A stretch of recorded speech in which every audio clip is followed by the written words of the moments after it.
Bəzən biz etdiyimiz günaha görə peşmanıq. Amma o peşmançılığımız səbəb olmur ki, etdiyimiz günahdan qırılaq. Günahdan peşmançılıq halı o zaman insana fayda verir ki, günahla sənin o arandakı əlaqə kəsilsin.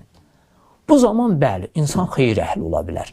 İnsanın etdiyi tövbəyə fayda bilər. Ruhumuzda iki səs bizi çağırır. Günah etmək istəyən zaman o deyir, etmə, günaha yaxın durma.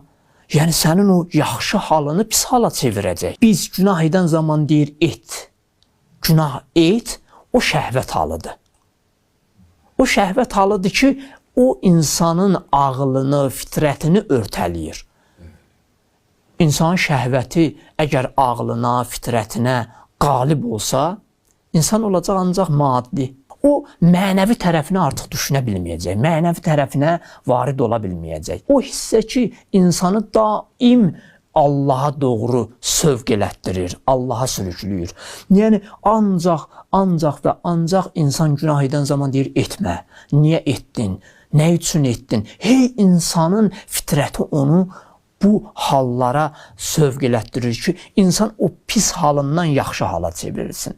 Allahın lütfündən bəhrə aparanlar o kəslərdir ki, öz daxillərində olan o güc qüvvəni görür.